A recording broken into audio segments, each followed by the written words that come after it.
ក្នុងវីដេអូនេះគ្រូចង់បង្ហាញអំពីលំហាត់បាទគណិតជាតិត្រៀមប្រឡងគ្រូកិច្ចព្រមព្រៀងបាទសម្រាប់ឆ្នាំក្រោយៗទៀតបាទអញ្ចឹងបងប្អូនដែលចុះឈ្មោះរៀនមួយគ្រូគឺ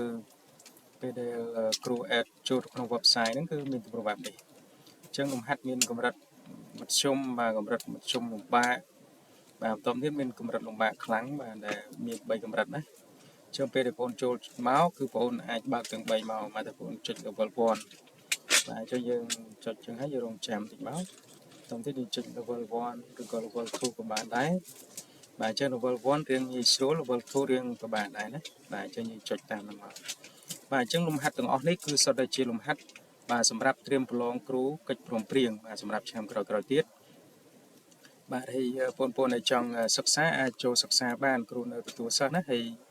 តម្លៃសិក្សាសមរម្យបាទ 50000 រៀលបាទគឺរៀនបានរហូតបាទហើយ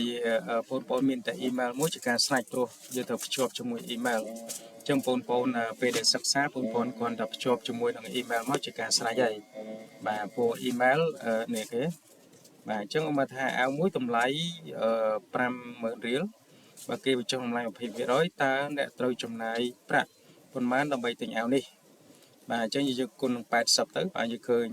40000ហើយបាទយើងចុចមក40000គេបាទអញ្ចឹង Q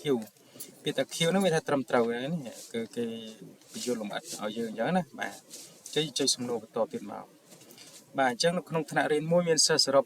45នាក់បាទផលធៀបរវាងសិស្សប្រុសនិងសិស្សស្រី4/5ណាបាទ4/5តើក្នុងថ្នាក់នោះមានសិស្សស្រីប៉ុន្មាននាក់បាទអញ្ចឹងនៅក្នុងនេះយើងបានដូចជាមានសិស្សសរុបគឺ45នាក់ហើយបាទអញ្ចឹងចំពោះសិស្សប្រុសនិងធៀបនឹងសិស្សស្រីគឺ4/5ហ្នឹងហើយ4/5អញ្ចឹងនៅក្នុងនោះសិស្សស្រីមានប៉ុន្មាននាក់បាទអញ្ចឹងយើងអាចគណនាបានបាទព្រោះកន្លែងនេះគឺយើងគ្រាន់តែយកគុណមកជាការស្រាច់ហើយបាទអញ្ចឹងនៅក្នុងនេះអ្វីដែលសំខាន់នោះគឺយើងអាចរកសិស្សសរុបបាទអញ្ចឹងសិស្សស្រីបូកសិស្សប្រុសបាទជាដើមអញ្ចឹងឧទាហរណ៍ថាលំហាត់នេះយើងឃើញចឹងហើយយើងគិតចុះគិតឡើងហោហាយចឹងមកអញ្ចឹងចំពោះកន្លែងនេះឧទាហរណ៍ថាយើងឧទាហរណ៍យើងចុច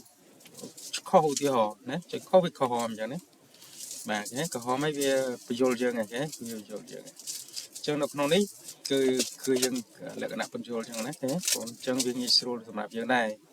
បាទអញ្ចឹងយើងហោហាយថតទៀតមកបាទអញ្ចឹងនេះជាការស្រេចណាបាទអញ្ចឹងបងប្អូនអាចចូលសិក្សាបានបាទអញ្ចឹងលំហាត់មានបន្តហោហាយអញ្ចឹងមកបាទអញ្ចឹងវាមានសិទ្ធិមានចម្លើយណាឧទាហរណ៍ថាយើងចុចនេះមកពេលបើខុសគឺក្រហមណាហើយមានបញ្យល់ដែរណា